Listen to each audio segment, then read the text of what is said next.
शाह ने एक शपथ ले ली है तो कोई अतिशयोक्ति नहीं होगी।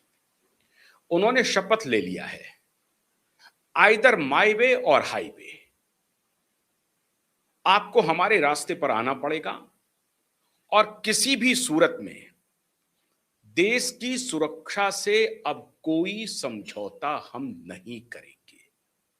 और इसके लिए उन्होंने 15 दिन सीमावर्ती राज्यों में बिताए और बॉर्डर के इलाकों पर रात बिताई, खुद जाकर के ये जानने की कोशिश की कि कहां क्या चल रहा है, क्या करने की आवश्यकता है, कैसे इसको और दुरुस्त किया जा सकता है, अपनी सीमाओं को चाक चौबंद किया जा सकता है।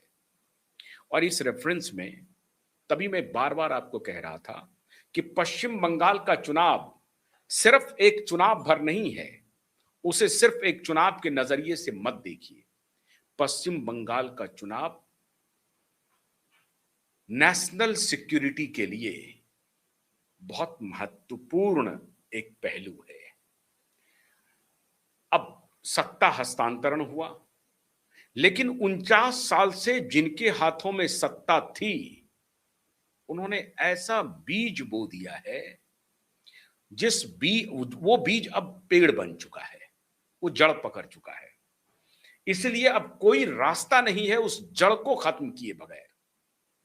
और इसलिए पूरे चुनाव के दौरान आप हैरान होंगे, नेशनल इन्वेस्टिगेटिव एजेंसी काम कर रही थी पूरे चुनाव के दौरान। वरना नेशनल इन्वेस्टिगेटिव एजेंसी की आवश्यकता क्या है? रॉ के एजेंट काम कर रहे थे, इसकी आवश्यकता क्या है? स्टेट इंटेलिजेंस तो काम कर ही रहा था, लेकिन नेशनल इंटेलिजेंस एजेंसी के नुमाइंदे वहां पर हों अलग अलग वेश में और चुनावी गतिविधियों पर नजर रखे, इसकी आवश्यकता क्या थी? आज वो बात खुल करके सामने आ रही है, जिसको हमारा लुटियन गैंग लगातार कह रहा है इलेक्शन में रिगिंग हो गया और 3 लाख फोर्स लगा करके आपने चुनाव को रिग किया। अगर चुनाव को 3 लाख फोर्स लगा करके रिग किया होता तो 2 करोड़ 60 लाख मतदान टीएमसी को नहीं होता। 2 करोड़ 60 लाख और 2 करोड़ 90 लाख भारतीय जनता पार्टी को मिला है। तो ये रिगिंग वाली जो थ्योरी थी खान मार्केट की, वो खत्म हो गई, उसका कोई मतलब नहीं है। ये अगर इस तरह से रिग होता तो एंटायर 2 करोड़ क्या फिर 1 करोड़ भी वोट नहीं आता तृणमूल कांग्रेस को। लेकिन तृणमूल कांग्रेस को वोट आए, 2 करोड़ 60 लाख वोट आए, 30 लाख का फर्क रहा। फिर भी लोगों के मन में इतना गुस्सा था कि वो परिवर्तन चाहते थे लोग वहां की, और परिवर्तन हुआ।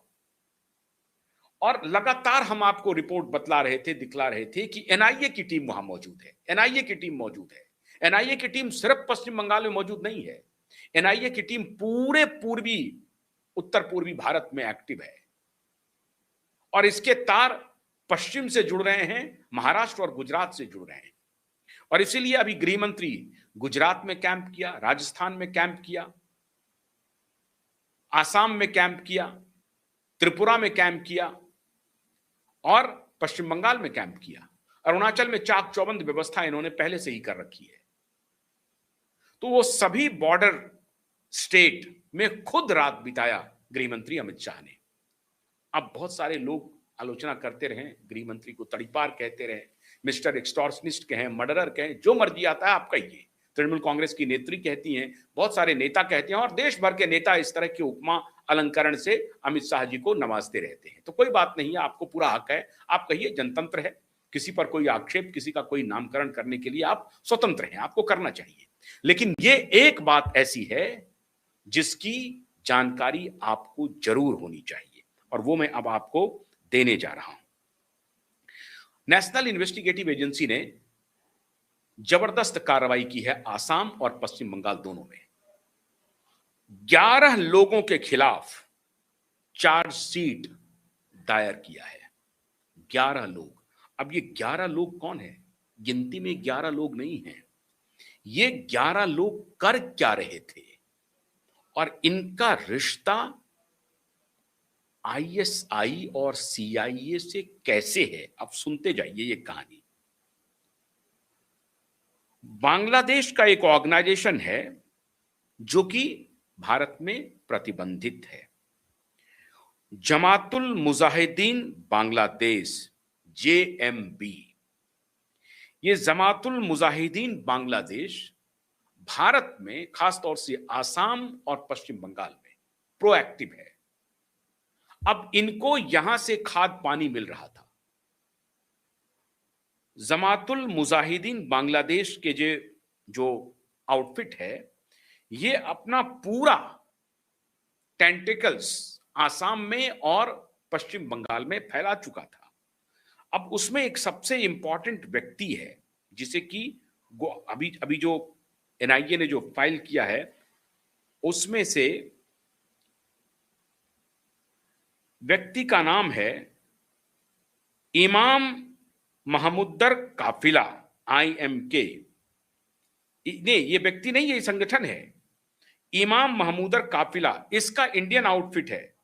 Investigations has revealed the active involvement of the accused in the conspiracy of Imam Mahmud Kafila, IMK, a branch of the JMB।